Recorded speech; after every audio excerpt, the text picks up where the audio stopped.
Así que bien. Bueno, como le decía, bueno, esta jornada de hoy va a ser del tema de aves. Vamos a hablar de las nociones generales en la crianza de los pollos parrilleros. Eh, el disertante de hoy va a ser Juan Pablo Savoy. Él es médico veterinario de la Facultad de Ciencias Veterinarias de acá de UNR de Casilda. Él está terminando su título de posgrado en la especialización en Sistema de Producción Animal Sustentable, también de la Universidad Nacional de Rosario. Y como actividades profesionales relevantes, bueno, él es docente en la Cátedra de Producción de Aves y Pilíferos, acá de la Facultad de Ciencias Veterinarias. Ha realizado varias investigaciones relacionadas con la crianza del pollo campero, en conjunto con la Cátedra de Genética, también de la Facultad, y diferentes trabajos en crianza de gallinas ponedoras comerciales. Y bueno, y en el ámbito privado obviamente se desarrolla en el área de producción aviar, y bueno, fue compañero mío, tanto de carrera como de posgrado, así que está bueno reencontrarse en estos ambientes, Juan, así que bueno, bienvenido. ¿Cómo estás? Muchas gracias, buenas tardes a todos. No sé si se escucha bien. Perfecto. Bueno, en primera instancia agradecerte a vos, Fer, que como bien decís, te conozco desde hace mucho tiempo y con ello también hago extensivo el agradecimiento a la gente de Conecar por haber confiado en mí para dar esta presentación. Y bien, enseguida estoy compartiendo la presentación, como bien decías, acerca de nociones generales en la crianza de pollos parrilleros. Perfecto. Vale decir que la temática que vamos a ir viendo se va a aplicar tanto sea a productores a gran escala como a pequeños productores. Se puede ir modificando de acuerdo también a las necesidades de cada uno de los productores, ¿no es cierto? Sí, sí, un poco eso es Entonces, lo que hablábamos. bien, Son conceptos generales que se pueden aplicar a diferente escala. Y bueno, y para comentarles, ahí ustedes tienen un icono de chat que lo van a utilizar para ir haciendo algunas preguntas o cuestiones que surjan. Vayan anotándola ahí en el chat. Nosotros después yo las voy recabando y la idea es que a lo último con Juan hagamos una ronda de preguntas y respuestas. Y bueno, y esto es lo que dice, algún cuestionamiento, algo que quieran sacarse alguna duda, aprovechemos este espacio para ese debate. Así que bueno, Juan, te dejo con la presentación, ahí se ve bien, se te escucha bien. Alguno que tenga algún problema de audio o algo, siempre se recomienda apagar las cámaras para que tengan mejor recepción de imagen y todo de la presentación. Así que bueno, Juan, adelante con tu presentación. perfecto, muchas gracias. Bien, este gran tema, si se quiere, lo subdividí en temáticas para hacer más ameno, o más amena, mejor dicho, la charla, y que se vayan entendiendo algunas cuestiones. Empezando por lo que es la parte de instalaciones, genética, un poco de manejo, alimentación, sanidad y parámetros productivos, que en producción consideramos que estos son pilares fundamentales a tener en cuenta, no solo en avicultura, sino también en producciones relacionadas con otras especies. En cuanto a instalaciones, vuelvo a aclarar un poco, yo voy a hablar de un ideal, pero se puede ajustar a cualquier tipo de producción, inclusive una producción familiar, ¿no es cierto?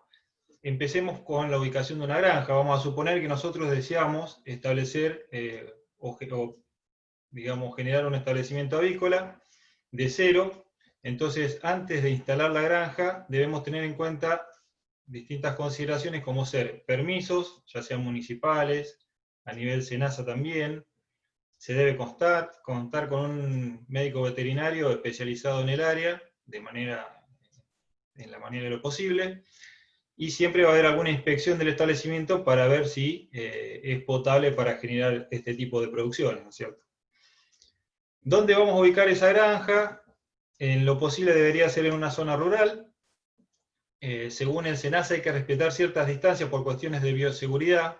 Por ejemplo, entre granjas de abuelos estimamos unos 10 kilómetros, entre reproductores 5 kilómetros, y como en este caso, parrilleros o granja de ponedoras hasta 1 kilómetro de distancia. Esto se debe, entre otras cosas, a que, por ejemplo, hay ciertos agentes patógenos, microorganismos, que pueden viajar largas distancias a través de la pluma de las aves, ya que, como saben, las plumas son muy ligeras y cualquier viento las puede transportar durante varios largos metros o kilómetros. Por eso es una de las cuestiones a tener en cuenta. También debería ser emplazado en terrenos no inundables, que cuenten con energía eléctrica, principalmente trifásica, y agua potable en la medida de lo posible. Todas estas cosas lo que nos van a hacer es ayudar a prevenir posibles complicaciones posteriores una vez que ya tenemos el establecimiento y deseamos realizar la producción. La orientación del galpón se dice que en su eje mayor deberá ser, mejor dicho, de 260 grados con respecto al norte. Y esto no es un capricho, ya que esto permite que durante los meses más cálidos, como ser primavera y sobre todo verano, los rayos solares pasen por sobre el galpón y no incidan directamente en el interior, de esta forma afectando a los animales. Mientras que en los meses más fríos, como los de invierno, sí permite el ingreso de rayos solares, y esto nos va a ayudar de alguna manera con lo que es la climatización del galpón, y esto es importante sobre todo en los primeros estadios de vida de los pollitos, ni bien llegan y hasta un par de semanas posteriores, ya que en los comienzos, bueno, estas aves no termorregulan y las principales mortandades se pueden dar en esta etapa inicial, así como al final de la producción. Por eso, estas junto con otras medidas nos van a ayudar a poder mantener una cierta temperatura del galpón. También es importante contar, en la manera de lo posible, con plantas o árboles de hojas perennes en la periferia del establecimiento, que van a actuar como filtros biológicos o barrera, evitando también el ingreso de estos posibles agentes, como comentaba, que pueden venir a través de plumas o algún otro vector. Entonces, de esta forma, con plantas de gran porte y de pequeño porte, se puede llegar a frenar este ingreso. Lo mismo, sería interesante contar con plantas de hojas caducas, pero en este caso en la periferia del galpón, a 3 metros de distancia entre sí y a 3 metros de distancia con relación al galpón, de manera que durante los meses fríos, como otoño-invierno, estas hojas caigan y permitan justamente el ingreso de rayos del sol al galpón, y en los meses más cálidos, en primavera, verano, se mantengan frondosos y de esta forma colaboren brindándole un abrigo a ese galpón para que no se sobrecaliente en su interior, ¿no es cierto? Ahora, bueno, yo voy a tomar mucho como ejemplo, como les decía, un galpón tradicional de pollos parrilleros, pero esto se puede ajustar a cualquier galpón.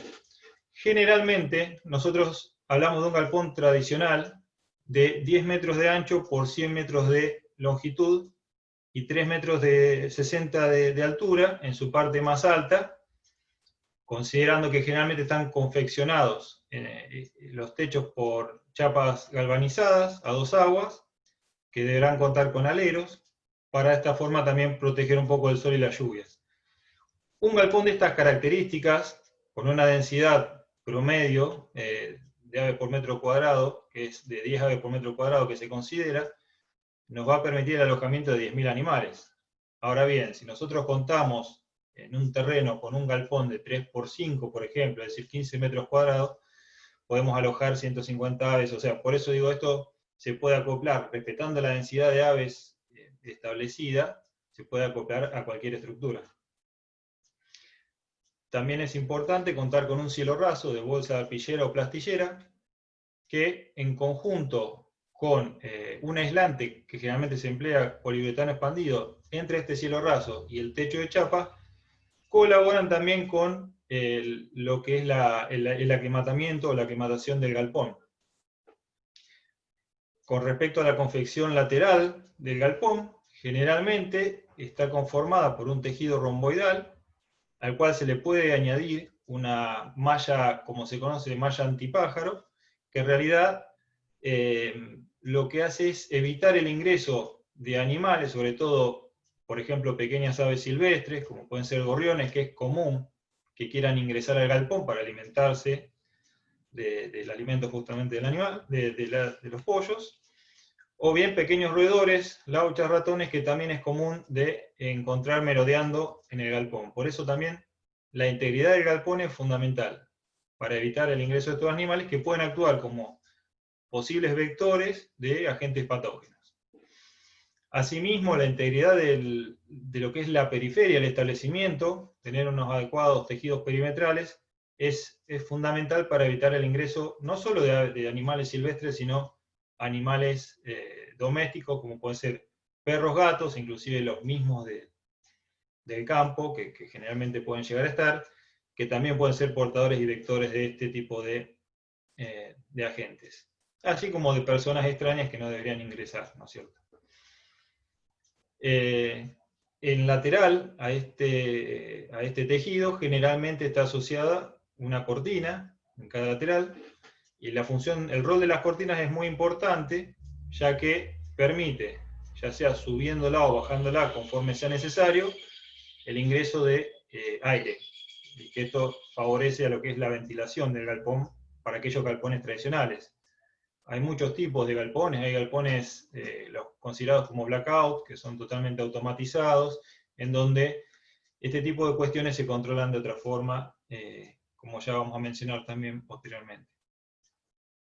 El piso del galpón debería ser sobrelevado, unos 20-30 centímetros con respecto al resto del terreno.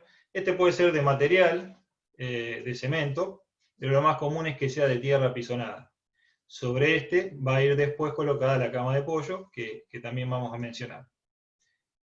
Y un tema no menor es el que haya un silo asociado al galpón, lo cual es fundamental para que éste contenga una cantidad de alimento balanceado, apto como para un consumo de 5 días, ya que ante alguna eventualidad hay que contar con una reserva para que las aves no se queden sin el alimento, ¿no es cierto? Y no menor es el tema de tener un tanque de agua con la misma finalidad. Eso con respecto al galpón en sí. Este galpón, generalmente, una vez que está confeccionado, luego tenemos que ambientarlo. Y en cuanto a ambientación, nosotros consideramos lo que es la ventilación del galpón, la refrigeración y la calefacción. De la ventilación un poco estuvimos hablando. Es importante no solo porque de alguna manera brinda aire fresco a los animales, sino que elimina excesos de humedad y por sobre todo el acúmulo de gases que pueden ser nocivos para el ave, como ser monóxido de dióxido de carbono y amoníaco. Muchos de estos que provienen del mismo metabolismo de las aves y sobre todo en una etapa ya tardía en lo que es la producción, donde mayores desechos de este tipo se producen. Esto, no sé si llegan a ver el slide, son los niveles ideales de este tipo de gases. Pasados esos niveles puede haber problemas de salud, principalmente de tipo respiratorio, y también problemas podales como úlceras, e inclusive a nivel de la córnea, úlceras corneales también pueden presentarse. Para la ventilación del galpón, o bien podemos levantar las cortinas, levantar o bajar las cortinas en un galpón, esto sería en un galpón tradicional, o bien si contamos con un galpón más tecnificado, hay sistemas de ventilación forzada que generalmente utilizan extractores que permiten que el aire corra de forma unidireccional de un extremo al otro del galpón. De esta manera ingresa aire fresco al mismo y se eliminan los gases y demás desechos del galpón. Lo importante de todo esto es que se ventile unas 5 veces por hora y que esta ventilación se dé de aproximadamente 2,5 metros por segundo. Esa es la velocidad óptima de ventilación del galpón. Con respecto a las temperaturas, nosotros vamos a ver que hay un óptimo para las aves adultas, que es de 18 a 22 grados, pero va a variar mucho de acuerdo a las distintas etapas de la crianza. Ya de por sí, el pollo parrillero no va a llegar a su etapa adulta, porque se va a faenar antes, pero esa tomémosla como la temperatura de confort.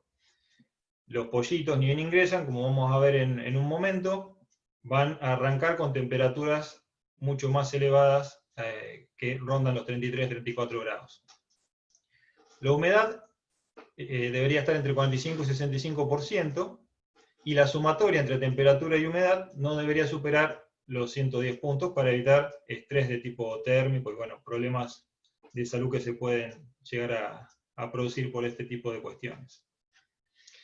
En cuanto a la refrigeración, tenemos que tener en cuenta a nivel fisiológico que las aves no sudan, como puede pasar con los mamíferos en general o bueno, con nosotros mismos, sino que eliminan o disipan su calor por convección. Es por ello que muchas veces cuando estamos en presencia de un estrés térmico en aves, vemos que ella mantiene sus alas elevadas, separadas de su cuerpo en sí, y que a su vez esto muchas veces se asocia al jadeo. Esta es la forma que tienen para eliminar los excesos de temperatura, de calor. Para que nosotros podamos evitar o combatir este estrés térmico, también tenemos distintas opciones de acuerdo un poco al grado de tecnificación o no que tengamos a disposición. Galpones más tecnificados emplean los famosos paneles de humidificadores o evaporativos. Después vamos a ver algunas fotos. Estos paneles son de celulosa, contienen agua, que tras ingresar aire a través de los mismos, refrigeran el entorno del ambiente interno del galpón, combinados generalmente con ventiladores unidireccionales que favorecen la dispersión del aire fresco en todo el galpón. Mientras que, si nosotros no contamos con ese grado de tecnificación, podemos recurrir a aspersores o foggers, como se les llama, de gota fina, que no llegan a mojar al ave, pero cuando también son combinados con ventiladores, llegan a refrescar el ambiente. Y de esta manera evitamos, de alguna manera, de esta manera y con todo lo que les comentaba anteriormente, desde los árboles, los aislantes y demás, podemos fácilmente controlar el ambiente del galpón en ese sentido. Con respecto a la calefacción, como les comentaba, sobre todo interesa en una etapa temprana de la producción, ni bien llevan los pollitos, y hasta 5 o 6 semanas posteriores, y generalmente la calefacción se va a brindar con una campana central o criadora que muchas veces puede estar asociada desde una garrafa, un tubo de gas o una chancha, también dependiendo el volumen de animales que estemos manejando. Es similar a las pantallas que uno puede llegar a encontrar en una casa, ¿no es cierto? Y el objetivo es que con esto podemos calefaccionar el ambiente.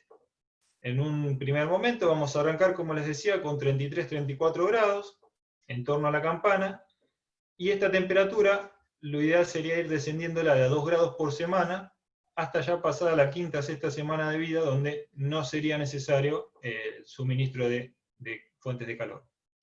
También se les conoce como nodrizas a estas campanas. Acá tenemos algunas fotos. La primera de ellas, la que se ve en el extremo superior izquierdo, es un galpón tradicional con las cortinas que están elevadas en este caso, permitiendo el ingreso de aire. La que está al lado es un galpón de un galpón más tecnificado, ahí se ve, bueno, está asociado a un silo, tiene extractores para el ingreso de aire, como les comentaba hace un rato. Debajo a la izquierda encontramos un panel evaporativo que sirve para la refrigeración. Y al lado, bueno, una campana central o criadora o nodriza que nos cumple el rol de calefacción, como también les había comentado. Bien, entonces ya tenemos el galpón, tenemos el establecimiento y ahora tenemos que ver con qué animales vamos a trabajar. Con respecto a genética no hay mucho por hacer, en realidad en el país se trabaja con líneas genéticas y no con razas. Razas puras puede llegar a haber algunas en Europa o inclusive hasta en Estados Unidos, pero acá trabajamos con líneas genéticas. Y generalmente las líneas genéticas que vamos a emplear son líneas pesadas, productoras de carne, que proceden de híbridos de razas, estirpes o líneas de tipo Cornish, Sussex, Plymouth Rock, Blanca, entre otras. como líneas comerciales, que van a ser con las que trabajemos, que seguramente muchos de ustedes van a reconocer, tenemos Cobb Bantres, Ross, Arboracres, Lohmann y Hubbard. Estos son los tipos de aves que vamos a encontrar sobre todo a nivel país. Y ahora sí, una vez que tenemos las instalaciones y las aves, tenemos que ver cómo vamos a llevar adelante esta crianza. Generalmente, la crianza de parrillero la podemos dividir en 3 etapas: la cría, recría y la terminación. La cría, que va desde la llegada del pollito hasta las 2 primeras semanas de vida, 14 días, la recría desde el día 15 al 28-35, y la terminación desde esta fecha hasta el día 42 o 52. Este rango está relacionado más que nada con cuestiones de mercado. Es decir, el mercado externo prefiere un ave que tiene un menor peso, es decir, que va a ser faenado a los 2,2 kilos, 2,5 kilos, y por ello requiere menor tiempo de crianza. Entonces usamos el rango menor, digamos, los valores menores dentro de este rango. En el caso del mercado interno, vamos a encontrar que la gente prefiere un pollo de mayor peso, o sea, de 3 kilos, 3 kilos 200, y por ello utilizamos el otro valor. El ingreso de los pollitos bebé también tiene aparejado una serie de consideraciones que hay que tener en cuenta. Lo primero, bueno, va a depender si nosotros estamos trabajando con un galpón nuevo o un galpón donde ya hubo lotes anteriores de pollitos. Si vamos a suponer que hubo algún lote anterior, también depende si hubo alguna enfermedad que afectó al lote o no, para hacer lo que se conoce como vacío sanitario. El vacío sanitario no debería ser menor de 10 días, esto si todo estuvo bien, pero si hubo algún tipo de patología, enfermedad que haya afectado, se recomienda que sea de 3 semanas o 21 días. En este vacío sanitario, como su nombre lo indica, no solo se vacía el galpón, sino también se realiza una minuciosa limpieza y desinfección, tanto sea del mismo como de cada uno de los insumos, o mejor dicho, implementos que se utilicen dentro de este, como ser bebederos, comederos, chupetes. Los chupetes serían tipos de bebederos, ¿no es cierto?, que vamos a ver también. Se controla que todo funcione correctamente para evitar problemas posteriores a la hora ya de que ingresen los pollitos. Por eso, bueno, como dice un poco más abajo, supervisión y mantenimiento de los insumos e implementos también es fundamental. Y aquí, una vez que ya tenemos todo listo para el ingreso de las aves, tenemos distintas opciones. O bien, en un galpón tradicional, como les comentaba en un principio, podemos optar por manejar el primer tercio del galpón, es decir, del galpón completo cerramos una tercera parte y ahí alojamos a la totalidad de los pollitos. Esto no, en realidad el fundamento que vamos a ver es que vamos a tener un mejor manejo de los animales porque están agrupados en un menor espacio, y también va a haber un ahorro importante en concepto de energía y de temperatura, digamos, de calor, porque vamos a necesitar menor cantidad de campanas y demás.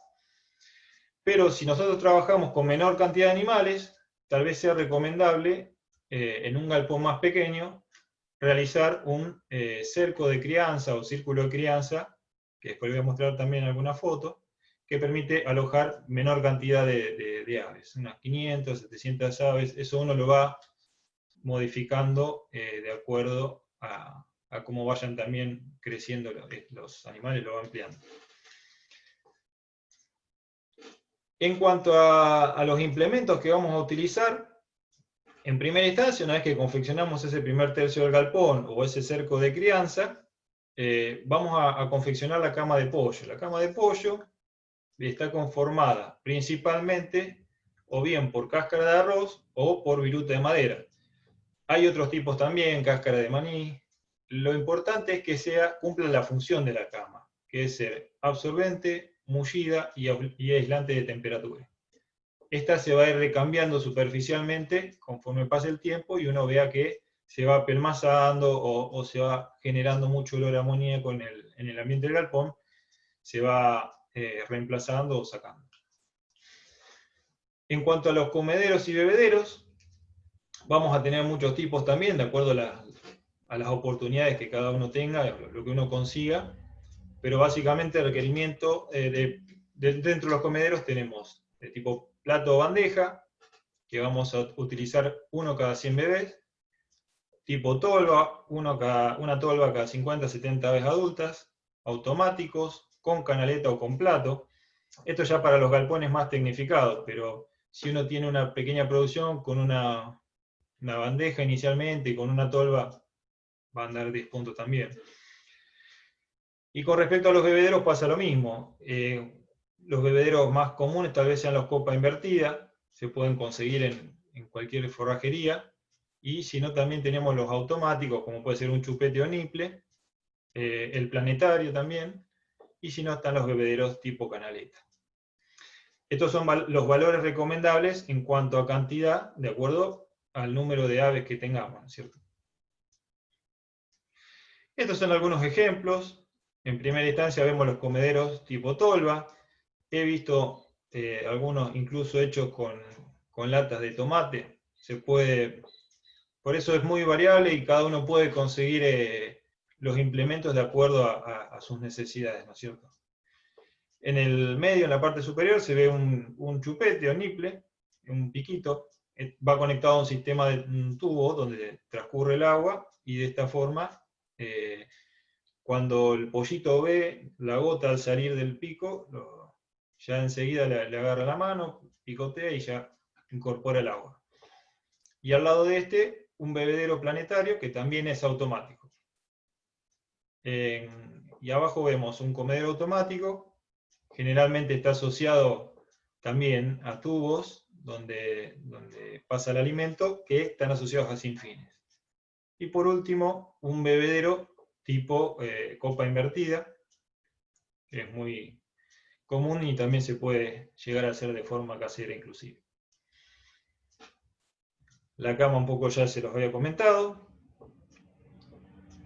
Y por último, bueno, manejo de temperatura también habíamos hablado un poco de cómo debería ir descendiendo de acuerdo a conforme pasan las semanas.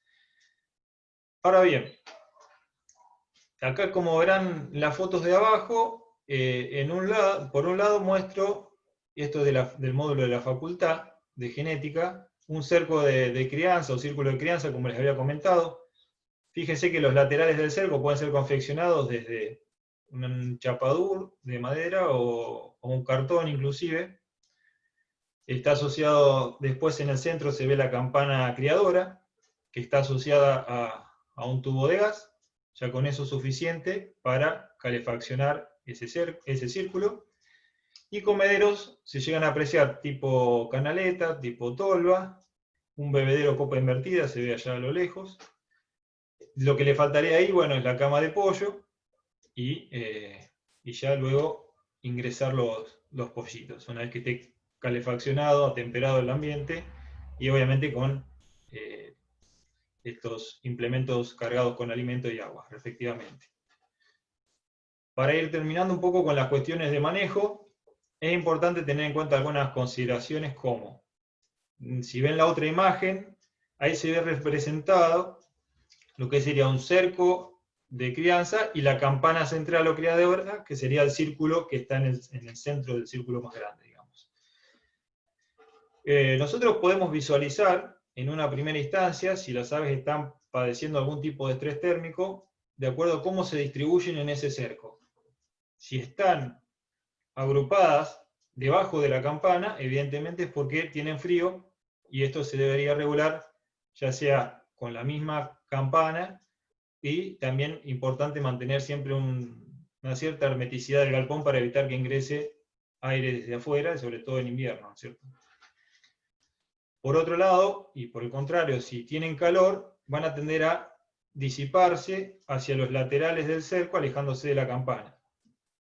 Puede ocurrir que haya alguna corriente que esté afectando al lote, que pase por un lado del cerco, y va a hacer que se agrupen en el lado opuesto. Y lo ideal, para saber si están en confort, es bueno, ver que estén dispersas homogéneamente las aves en todo el cerco.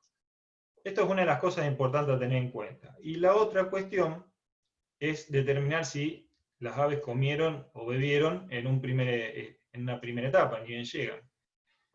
Y esto se realiza con la palpación del buche. El buche anatómicamente es una estructura, es una dilatación del esófago, donde comúnmente se acumula alimento y se produce algún grado de maceración del mismo.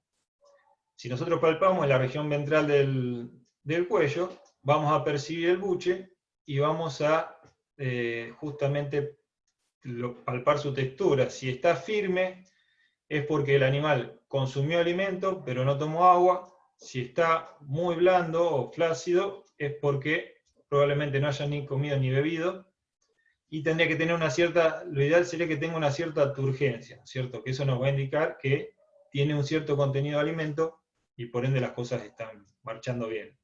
Si no, podría ser una forma de diagnóstico temprano de algún problema, como por ejemplo la falla en los sistemas de suministro de agua, que no anden bien los picos, o simplemente que a veces puede pasar que la gente no le haya dado de comer o tomar agua, eso puede pasar, hay que prestar mucha atención en eso y sobre todo en una primera instancia. O que el alimento tenga alguna particularidad por la cual no lo estén ingiriendo. Y hablando de eso, vamos a hablar un poco entonces de lo que es alimentación. Obviamente, como pasa con yo creo que el resto de las especies también, cada etapa va a presentar un requerimiento nutricional diferente y por ello vemos que dentro de lo que es la alimentación del parrillero, en una primera instancia lo que más nos va a importar es tener un nivel elevado de proteína, que ronda 22 a 24%, esto en la cría, en la recría un 20%, y en la terminación un 18%. Mientras que la energía va a sufrir un proceso opuesto. Arrancamos con niveles bajos de energía, no bajos, pero bajos en comparación con las etapas posteriores, del orden de los 3.100 kilocalorías de energía metabolizable, 3.200 en la recría, y en terminación ya vamos a los 3.300 e inclusive 3.500 kilocalorías. O sea, es una relación inversa, la de proteína y energía. Que después se puede calcular, ahí vamos a ver lo que es la relación caloría-proteína, que no es más que dividir justamente estas dos variables.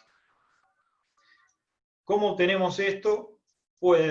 También se puede obtener de distintas maneras, o bien comprando un alimento balanceado que ya esté elaborado, o bien elaborando el propio alimento. Si vamos a elaborarlo, tenemos como principal alimento energético el maíz, de origen vegetal. Si bien el cebo, por ejemplo, de origen animal, tiene un alto nivel de energía, generalmente no se usa para la alimentación de estos animales. Y en cuanto al aceite, por ejemplo, de soja, que también tiene un elevado nivel, se puede llegar a usar, pero en cantidades de, por ejemplo, 5 litros por tonelada de alimento total. Por eso, principalmente, elegimos al maíz como principal fuente de energía de origen vegetal para la alimentación de las aves en general. Aproximadamente va a representar el 60% del alimento total del ave. Con respecto a los alimentos proteicos, también vamos a encontrar de origen animal y vegetal. Generalmente lo que más se emplea son aquellos derivados de la soja, desde el poroto de soja en sí, y si no, speller, pellet de soja, harina de soja, que son ricos en proteína. En cuanto al poroto de soja, hay que considerar que debe estar debidamente desactivado, ya que este presenta, digamos, la sojina, que actúa como factor antitrípsico, evitando de esta forma que se degraden bien las proteínas a nivel del intestino del ave, y por ende que no se pueda aprovechar este nutriente. Con respecto a los alimentos proteicos de origen animal, las harinas de carne, víscera, pescado, sangre, pueden ser utilizadas, principalmente la harina de carne, siempre y cuando en nuestro establecimiento no haya bovinos, ya que puede haber alguna contaminación del alimento y bueno, no sería lo indicado. Y si no, sí, sería de excelente utilización. Por ejemplo, la harina de pescado muchas veces, si bien todos estos alimentos, todas estas harinas tienen alto nivel de proteína, la harina de pescado, por ejemplo, puede conferirle cierto sabor a la carne. La harina de sangre tiene baja palatabilidad. Y la harina por ejemplo, de pluma, si no está bien hidrolizada, puede ser de baja digestibilidad. Por eso lo más común de usar son los derivados de la soja, como les comentaba hace un rato. También se emplean alimentos fibrosos. Los porcentajes de fibra en la dieta de estas aves no son muy importantes. Y sí es importante incorporar vitaminas y minerales, ya sea a través de núcleos o premix, generalmente que aportan las distintas empresas, ¿no es cierto? En estos núcleos vamos a contar con macro y microminerales y vitaminas hidro y liposolubles. Con respecto a lo que es calcio y fósforo, podemos tomar como un apartado, aparte, justamente, porque podemos encontrarlo también aportado en lo que es la conchilla, que está conformada por carbonato de calcio, distintos fosfatos monobicálcicos, también mono y bicálcicos, o bien se puede emplear la fitasa, que es una enzima que se agrega a la dieta de las aves para aprovechar u optimizar el fósforo fítico.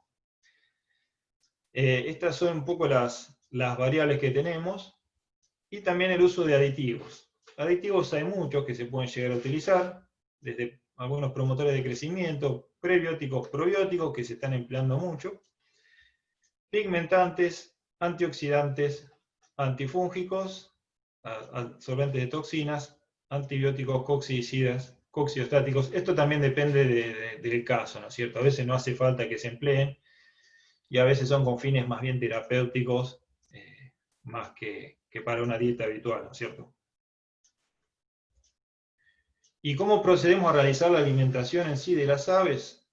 Una vez que tenemos esta materia prima, inicialmente se debe ofrecer el alimento texturizado en forma de mini pellets o migajas. Puede que se coloque directamente sobre papel u hojas de diario cuando son bebés el alimento, para que ellos lo vayan incorporando, y después sí, con los implementos que les comentaba anteriormente, desde un plato, una tolva, ellos se van a ir adaptando, ¿no es cierto? La altura de los bebederos y comederos también va a ir variando a medida que vayan, obviamente, creciendo estos animales, y los cuales se pueden criar de forma mixta, o sea, separadas por sexo, o simplemente machos por un lado, hembras por el otro, ¿no es cierto? Generalmente una consideración a tener en cuenta para ir controlando que estemos haciendo las cosas bien es el control del peso, que se puede hacer semanalmente. Generalmente el pollito cuando ingresa pesa 40 gramos, pero vamos a encontrar que ya la primera semana de vida cuadriplica su peso, a la segunda semana lo aumenta 10 veces, y ya la tercera semana va a estar pesando unas 17 veces en promedio, más de lo que pesaba inicialmente. Estos datos son datos promedio, pero hay que considerar que cada línea genética que les comentaba anteriormente cuentan con una tabla, como si fuese un manual de uso, donde indica cómo se debe hacer la crianza de esa línea en particular para obtener los objetivos deseados, ¿no es cierto?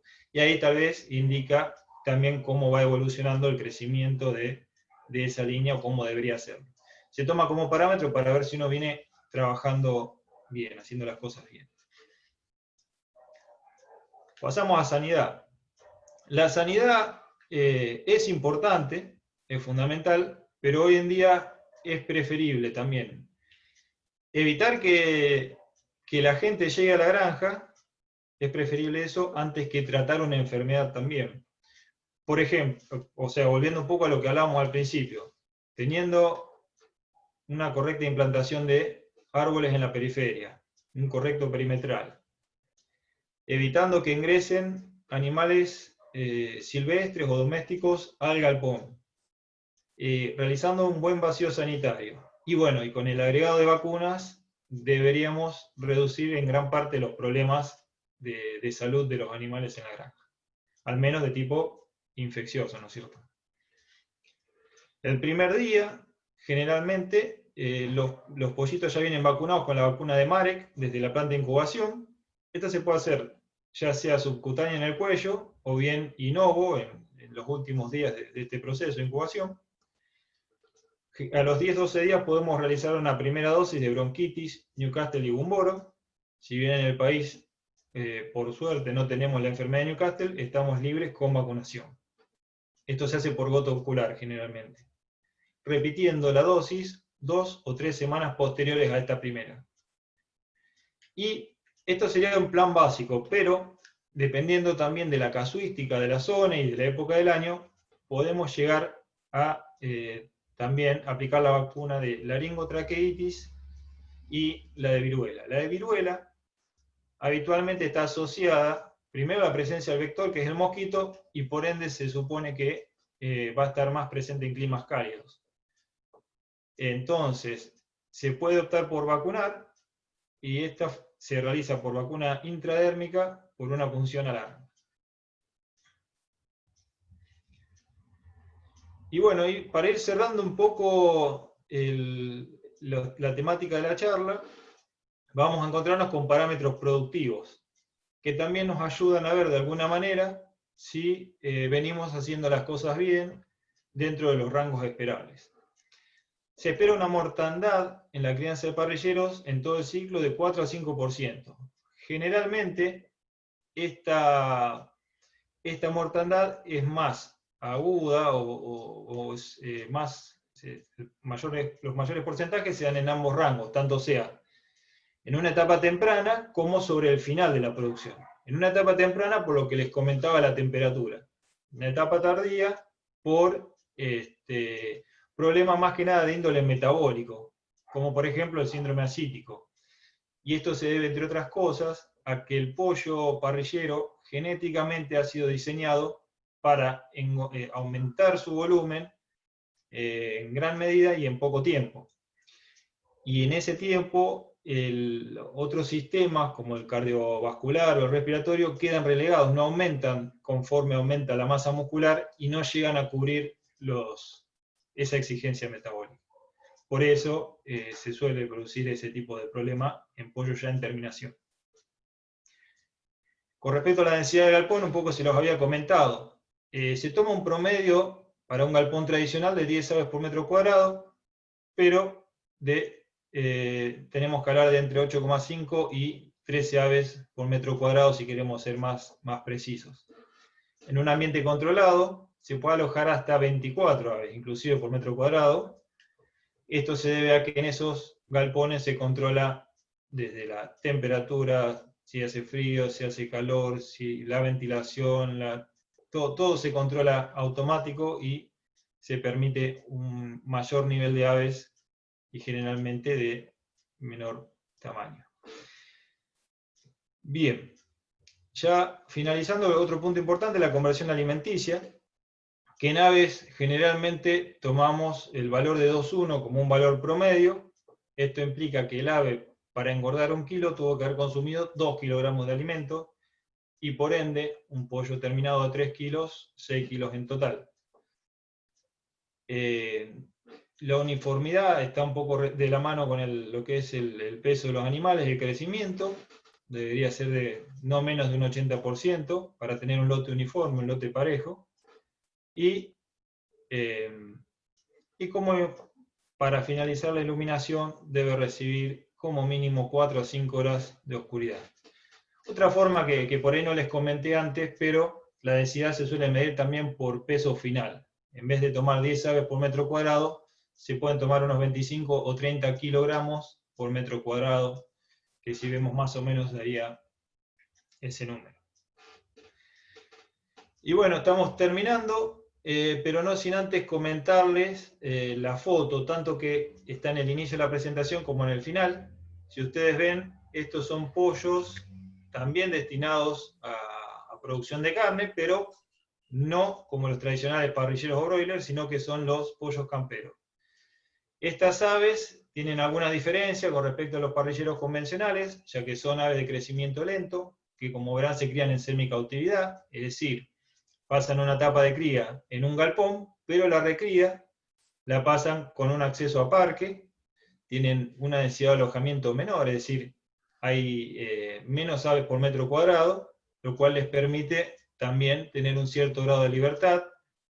En esos parques se suele sembrar gramíneas, como puede ser una avena, para que incorporen también, aparte del alimento que se les provee, alimento por este lado, por esta vía, y tienen características organolépticas un poco distintas al pollo parrillero comercial, de carne más firme, de un sabor más intenso, lo que, bueno, tienen una terminación muy posterior al pollo parrillero tradicional, ya que se faenan aproximadamente a los 75 o 90 días de vida. Así que, bueno, en realidad esto no busca que estas aves compitan con el pollo parrillero, sino un nicho distinto para aquellas personas que opten por lo más orgánico, que hoy en día está muy en auge, y contemplando también lo que es el bienestar animal, ya que están un poco más libres. Y bueno, eso es todo. Muchas gracias por su atención y Bueno, espero Juan, comentar. viste, faltan los aplausos acá. Y Es faltan los raro aplausos. en la virtualidad. A no ser que no quieran aplaudir, pero bueno. A lo mejor Sí, soy no, un miedo. buenísimo. Salió, se escuchó ahí Héctor, está aplaudiendo, gracias Héctor. Gracias, Héctor. Ahí empezaron a aplaudir, ¿viste que se puede aplaudir en la virtualidad? Se puede. Muchas gracias a todos. Juancho, no, salió bárbaro, se escuchó todo bien. Ahí hay un conocido que está aplaudiendo, un tal Julio, no sé si lo Ah, sí, me conoces. parece que lo conozco. Si tenemos la aprobación de ahí, listo, ya está todo dicho. Eso es fundamental para mí. Sí, bueno, un saludo a Julio, Julio Savoy, el padre de Juan. También trabaja en la Facu, así que bueno, un saludo para él. Juan, salió bárbaro, se vio todo bien. Creo que están buenos los conceptos que fuiste transmitiendo y cómo fue armado. Yo creo que es parte de este extensionismo que a veces falta, es decir, transmitirle a la gente todas estas características y conceptos para mejorar la crianza, que lo que vos planteaste y fuiste claro, de acuerdo a la escala. Hay líneas básicas y conceptos básicos y lo tenemos que aplicar eh, al nivel que produzcamos. Ahí un poco Gustavo Manzano preguntaba, como redondeaste vos la charla, ¿qué diferencia vos ves entre el pollo campero y el pollo de criadero, ¿no? Sí. Y cómo obtenés, así un par de ideas de cómo obtenés el nivel de alimentación en el pollo campero. O sea, un poco la comparación, que hablaste algo, pero a lo mejor si querés profundizar o tirar un par de tips, de más que nada del pollo campero, y cómo lo podemos, decía, ayudar desde, no sé, la alimentación, desde con alguna suplementación o con algo de eso, ¿no? Bien, bien, perfecto. Sí, nosotros, por ejemplo, estos pollos camperos también me faltó decir que es importante. Este también es el módulo de genética de la facultad. Estos pollitos vienen del centro INTA de Pergamino. Están asociados, como muchos sabrán, con el programa INTA Pro Huerta. Y generalmente hay un protocolo establecido en donde ellos mismos nos indican, y aparte mucho también vamos probando con la experimentación, los alimentos balanceados. Generalmente son muy similares, pero la diferencia radica en que tienen menor cantidad de aditivos, si se quiere, que el pollo parrillero tradicional. Además de eso, también tienen un plan sanitario que es un poco más básico. Se pregona, ya que también son, me faltó decir, tienen mayor rusticidad y resistencia a enfermedades, por eso también están al aire libre. Pero básicamente sí, su dieta consiste un poco en alimento balanceado, con menor cantidad de aditivos, y en lo que ellos puedan adquirir de estos parques, desde las gramíneas que se siembran, algún insecto que puede llegar a ver. A veces se lo asocia también con alguna huerta orgánica y se pueden brindar esos alimentos tranquilamente para la crianza de los parrilleros. Bien, genial, genial. Ahí, bueno, ahí recalcan esto de que concepto muy, muy bueno e interesante, conciso y claro, como lo estás explicando, estas comparaciones, la verdad que Juan, uno, porque yo ya te conozco, pero creo que está muy clarito cómo lo transmitís. Ahí, una de José Pereira, de Conecar, algunos lo deben conocer, de los que están presentes, te pregunta qué genética, o bueno, un poco lo que hablaba hoy de las líneas que predominan acá en el mercado, y cuál recomendás vos. Bien, sí, lo que en cuanto a la recomendación, eso es muy particular. Yo no digamos, cualquier línea de esa que mencioné es viable, siempre y cuando uno trate de respetar también lo que indican los manuales de cada línea, como les comentaba, para obtener los óptimos resultados. No sé si me podría quedar con una en particular, pero yo creo que todas son potables para la producción. No hay Ahí preferencia. lo veo a tu viejo, no sé si quiere aportar algo. Exacto, si querés acotar algo, él Julio, sabe mucho. para que, a ver ahí te activé, si te activé el audio, ahí está Julio. Ahí está. Correcto, correcto. Sí, puedo aportar algo sobre eso, más que todo estadístico, porque un poco lo que dice Juan, las líneas son todas buenas porque si no, no estarían en el mercado. Las dos líneas que hoy son mayoritarias son la COP y la Arboracres. La COP es la línea que tiene la licencia Tres Arroyos, que es la empresa más grande de producción del país, y Arboracres es una asociación de dos empresas que le siguen en tamaño, que son Las Camelias y Soichu, de Entre Ríos, que forman el grupo Newgen, que es el que tiene la línea genética Arboracres. Para tener una idea, lo que es, saliendo de esas empresas que son las empresas más grandes y que tienen su propia genética, estas empresas a su vez la distribuyen en los que serían los productores independientes, más chiquitos, o sea, las integraciones más chicas. Ellos les proveen los reproductores. El 85% del mercado independiente lo tiene COP. COP es una línea que se adapta un poco más en cuanto a lo que es velocidad de crecimiento. Es una línea que se conforma mejor en cuanto a pechuga, que es una de las cosas que se busca mucho en el mercado. Tiene mejor pechuga. Arboracres tiene mejor muslo, es una línea, es una ave más esbelta, pero en general si vamos a comparar parámetros productivos, conversión, velocidad de crecimiento, mortalidad, los parámetros son muy parecidos, o sea que generalmente el pequeño productor tiene más acceso a lo que es COP, porque es mayoritaria en el mercado. Bien, está clarito. Muy bueno, gracias Julio. Ahí, Juan, un poco, bueno, ahí hablamos de preguntas un poco más globales, vimos algo de genético que hay con el aporte de Julio, y hay un par de preguntas un poco más específicas con, por ejemplo, en las que es la parte sanitaria y lo que es enfermedades. Ahí Matías pregunta sobre la onfalitis, si es frecuente en la crianza y qué tipo de tratamiento se puede llegar a recomendar, ¿no es cierto? Sí, la onfalitis se llega a ver, ¿sí? No sé si es tan frecuente tampoco, pero he visto algún que otro caso. Bien. En cuanto a la prevención de onfalitis, a ver, no sé qué opina el doctor, pero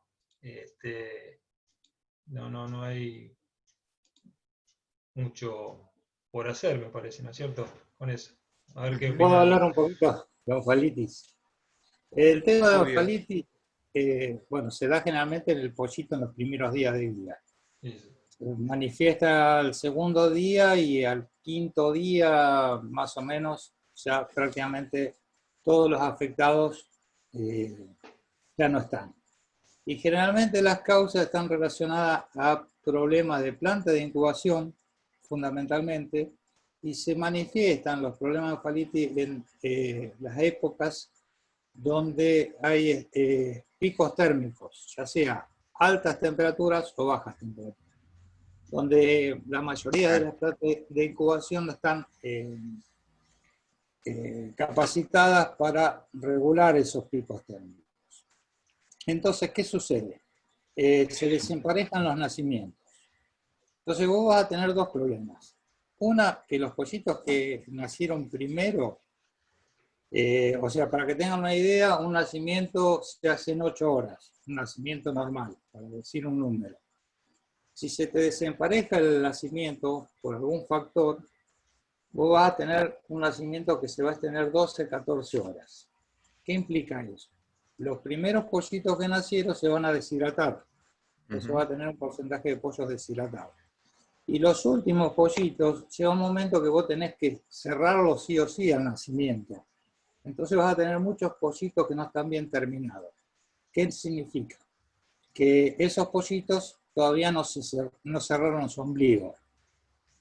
En todo lo que es la maniobra de incubación, selección, transporte y alojamiento, las primeras horas en el galpón, ese ombliguito abierto se infecta.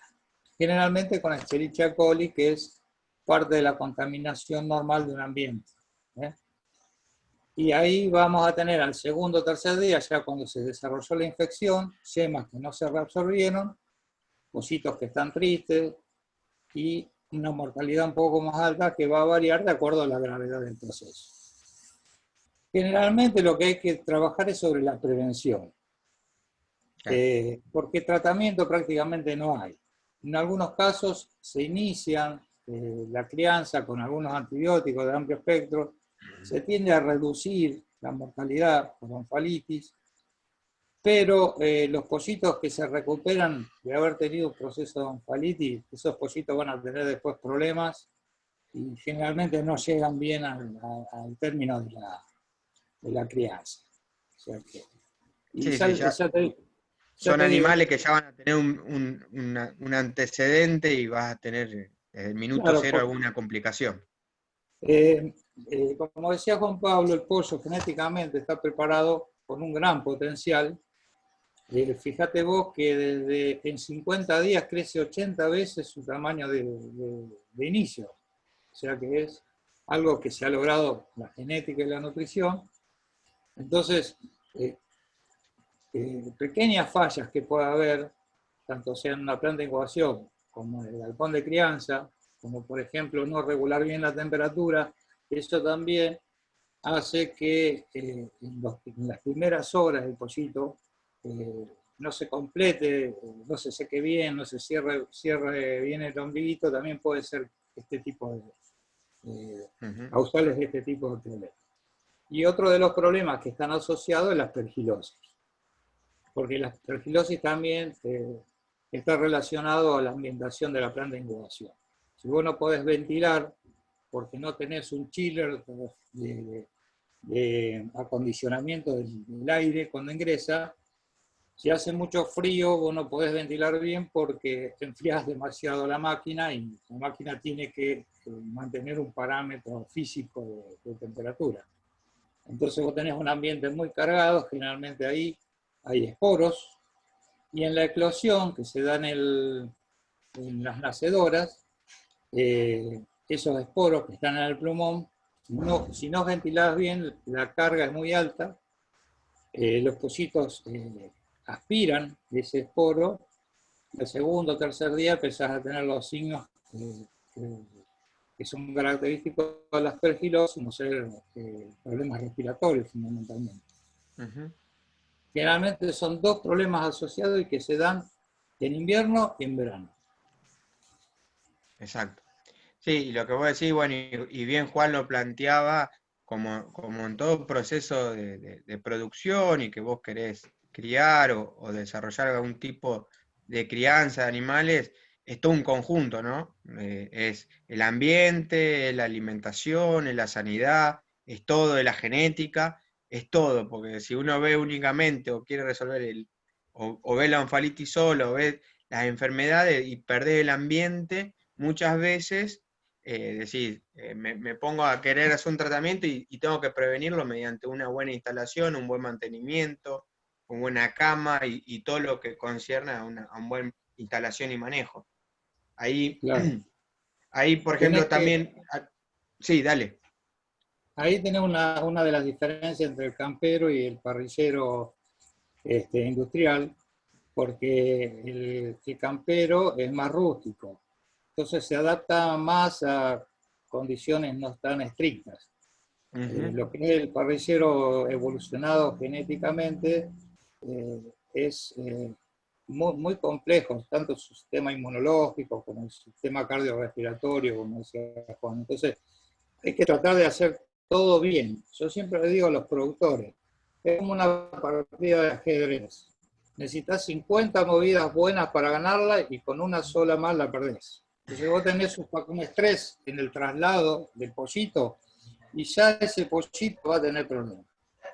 Porque ya vos todo el proceso de inmunidad que hiciste en la planta, vacunando con madre, con boro, lo perdiste porque el estrés te borra gran parte de eso que hiciste. Y un pollito estresado ya las primeras horas no va a comer, no va a tomar agua, le va a llevar un tiempo, ya ese pollito va a quedar atrasado del resto. Vos sabés que son ambientes con mucha densidad y la competencia por el espacio existe, entonces el pollo que arrancó mejor, más plantado, va a dominar sobre el otro que va a quedar siempre rezagado. Y eso a la larga lo que te va a traer es algo que no queremos en la avicultura, que es desuniformidad. El objetivo para producir bien en la avicultura es uniformidad. Uniformidad física, uniformidad sexual, tratándose de ponedoras o reproductores, y uniformidad inmunológica. Si no logramos eso, tenemos gran parte de la partida perdida. Exacto. Ahí, y como buen jugador de ajedrez, Juan Pablo aplica su estrategia para la producción. Che, bueno, y a ver, para ir, hay un par de preguntas más. Quédate, Julio, activado, que me encanta esto de ida y vuelta y me encanta que estén los dos ahí, la familia completa. Con respecto a cuestiones sanitarias, una también muy específica, la pregunta para qué es aquí, con respecto a los pollos parrilleros, si defecan de color blanco, amarillo y con sangre, ¿qué tipo de patología podríamos pensar? Eso lo pregunta Juan Olmedo. ¿Algún indicio de alguna enfermedad, obviamente? Eso es medio muy específico, ¿no? Pero... hay que analizar el caso, pero podría sospechar, por ejemplo, de alguna coccidiosis, que es común que pueda afectar a los parrilleros. En general pensaría en una coccidiosis, pero bueno, hay que analizar obviamente el caso, ¿no es cierto? Sí, cada caso. Algunas son media específicas que, como decís vos, tenés que ver todo, ¿no? Y siguiendo ahí, bueno, con coccidiosis y todo, hay una pregunta, se me fue ahora, no la encuentro bien, pero hablaba de la desparasitación, creo que lo había hecho Mariela, hablaba de la desparasitación en forma rutinaria a través del agua. Sí, o como una opinión pedía, ¿no? Una consulta, ¿qué opinaban sobre la desparasitación rutinaria en agua? Lo que pasa, sí. Bueno, discúlpame, Juan. Está bien, habla. Esto, ¿viste? El tema del parásito en los pollos parrilleros generalmente es un periodo muy corto para que lleguen a parasitarse. Haciendo un buen trabajo de vacío sanitario, de desinfección, prácticamente es raro que lleguen a parasitarse. Los pequeños productores que por ahí lo tienen más tiempo, el pollo campero que está 70, 80, 90 días, puede ser de que aparezcan, generalmente se ve el hallazgo en la faena, ascaris. Si vos tenés una granja donde, es frecuente tener ascaris, entonces vos podés hacer un plan de hacer una desparasitación programada en cada crianza. Generalmente se utilizan los derivados del imidazol, el vendazole, febendazole, ya vienen preparados para esto, están habilitados por SENASA, son inocuos, o si no, en el caso si son ascaris, que es lo más frecuente, la piperacina, que va en el agua. La piperacina va en el agua, va a 1 gramo por litro de agua, se da 24 horas y es muy específico y actúa muy bien. En cuanto al otro tema, el tema de coccidiosis, sí. Si vos ves bosta con sangre, generalmente es patonomónico. No hay otra cosa que te produzca ese tipo de lesión. Ahora después, si hay otro tipo de diarreas, diarrea blanca, bueno, ahí puede ser una enterobacteria, ya habría que hacer una necropsia y tratar de diagnosticar más específicamente el tema, ¿no? Genial, genial. Julio, y hay algo, Ever pregunta, y a lo mejor vos de tu experiencia, una pregunta media general también en lo sanitario, como para redondear lo sanitario, él debe ser de Entre Ríos, porque hay gente de todos lados, hay estudiantes de Bogotá, de Colombia, así que No, muy bien. muy amplio los asistentes. Hay preguntas sobre cuáles son las enfermedades que más aparecen en Entre Ríos. Si puede hacer un pantallazo, si se puede, algo general. Bueno, en Entre Ríos, o sea, lo que es el aspecto epidemiológico del país está bastante uniforme en todos lados. Hay zonas que se denominan endémicas y hay zonas en Entre Ríos y zonas en la provincia de Buenos Aires con respecto a algunas enfermedades puntualmente. Lo más difundido, las enfermedades más difundidas son la bronquitis infecciosa. Para eso se trabaja con planes bastante importantes a nivel de reproductores para lo que es la transferencia de inmunidad maternal y también planes a campo sobre los pollos parrilleros. En Entre Ríos, bueno, lo que pasa es que Entre Ríos tiene una población muy grande de producción. Es la empresa, es la provincia que tiene el mayor nivel de producción de pollos, porque o sea, si bien en la provincia de Buenos Aires hay un volumen muy grande, pero las empresas dominantes son entrerrianas. Tres Arroyos, Soichú, Las Camelias son las empresas que producen el 60% del pollo del país. Son grandes concentraciones, grandes poblaciones, y eso hace que el estado epidemiológico a veces sea más delicado en Entre Ríos. La bronquitis ha sido una de las enfermedades que más dolores de cabeza dio en la industria a partir de la aparición de cepas variantes. De forma continua van apareciendo cepas variantes. Hay cepas que son, fundamentalmente, atacan al sistema respiratorio, pero también hay cepas que son virus, que tienen un carácter nefrotrópico, afectan al riñón, y bueno, todo un combo de variación a medida que van apareciendo esas cepas variantes. La bronquitis infecciosa se producía por un coronavirus y es una estructura muy parecida al problema que estamos teniendo los humanos. Tiene una patología bastante similar. La ventaja que tenemos en avicultura es que cuando aparece una cepa variante, a los 3 meses ya tenemos la vacuna. Eso viene sucediendo. Y hay unas 6, 7 vacunas diferentes a partir de esas cepas variantes. Entre Ríos siempre va a la cabeza de ese tipo de problemas porque los pies de crianza están en Entre Ríos, el grueso de la producción está en Entre Ríos, entonces a partir de Entre Ríos después se difunde al resto del país. Otra de las enfermedades que aparecen en áreas endémicas que Entre Ríos tiene es la laringotraqueitis. La laringotraqueitis infecciosa, si bien ya no es la laringotraqueitis de campo de hace unos años, porque las vacunas han ido cortando ese tipo de patología, pero hay zonas donde hay que vacunar. Hay otras zonas también, pero generalmente son las zonas más cercanas a los ríos, más zonas al norte, como decía Juan Pablo, las zonas endémicas de viruela, donde también hay que vacunar con viruela. Y otro de los problemas que también son de bastante difusión, como la bronquitis, porque son enfermedades que se transmiten por vía aerógena, es la coriza infecciosa, producida por Haemophilus, que también da un signo respiratorio importante. Eso es lo más frecuente en lo que es parrilleros. Después, si hablamos de ponedoras, bueno, hay otro tipo de enfermedades que están bastante difundidas, como ser algunas enterobacterias como las salmonelas, las pasteurelas, pero que normalmente en el parrillero, como la temática de hoy es el parrillero, Es parrillero. no se ve ese tipo de problemas. Sí, lo limita Aparte, a eso.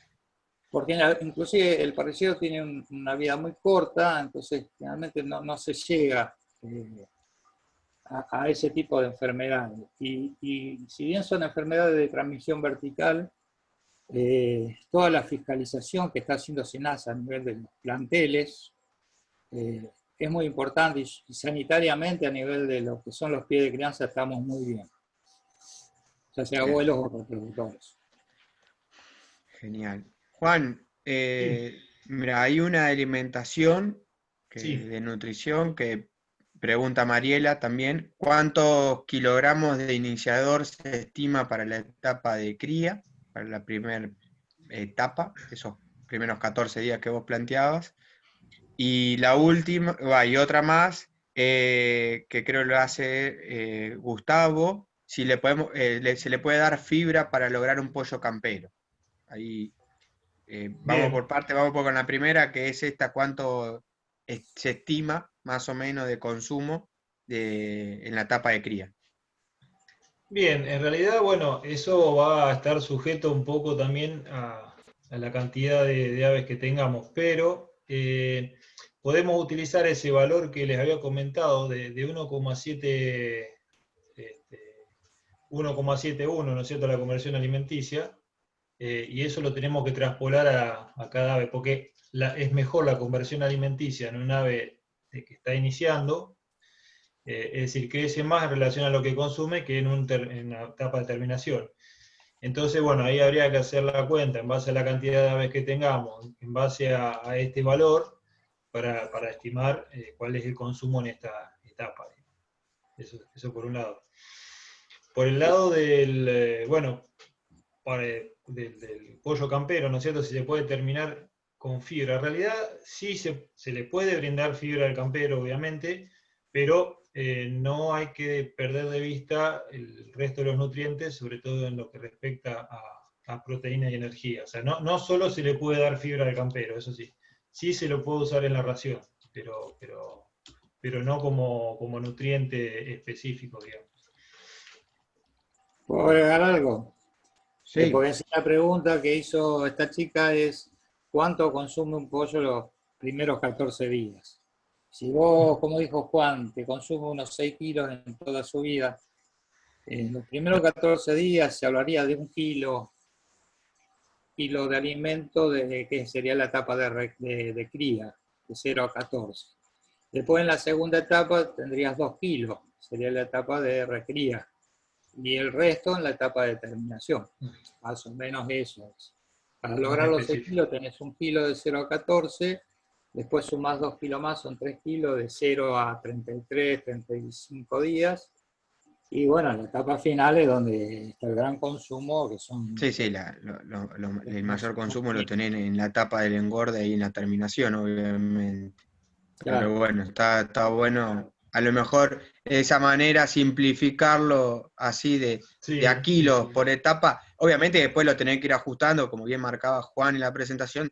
Cada caso o cada sistema o cada crianza va a ser diferente por un montón de cuestiones, pero a grandes rasgos son esos parámetros claro. y está bueno. Es un estimativo. Después, Bien. Sí, sí. Después lo hay tenés otra que ajustar, como todo, porque después se quedan con esa receta y decís, che, le estoy dando 1 kilo y se me está sí, muriendo, no engorda. después va a variar un poco del criterio del nutricionista, del tipo de alimento, como hay otra pregunta que era si dándole fibra a un pollo lo podés convertir en campero, lo podés llevar más a campero. Es lógico, si vos le das más fibra, significa que vas a trabajar con menos energía. La Exacto, energía está directamente relacionada a la velocidad de crecimiento. Si vos trabajás con baja energía, el pollo va a crecer menos, va a tener una carne más firme, pero va a necesitar a lo mejor 10 días más para terminarlo. más tiempo, Entonces, un totalmente. poco. Che, bueno, genial. ahí cualquier duda, obviamente que esta charla va a quedar ahí colgada, la grabamos y va a quedar colgada en la página. A los que le haya quedado alguna duda o algo, Juan había pasado su contacto, igualmente cuando lo colguemos va a figurar ahí.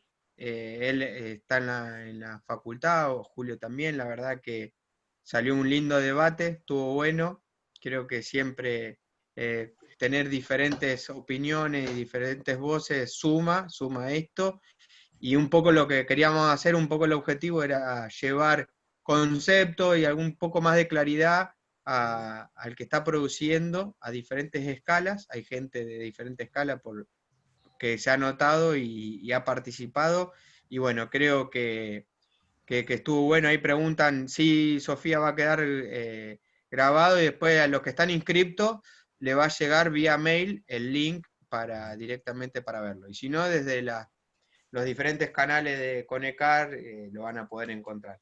Así que bueno, nuevamente Julio, desde ya obviamente gracias, y Juan, genial la presentación, todo buenísimo, te Muchas agradezco, gracias. la verdad que está bueno encontrarnos en esta etapa ahora en tipo disertación, así que bueno, te felicito y seguimos en contacto, que a lo mejor surjan nuevas necesidades de charla y algo de esto, así que seguimos en contacto.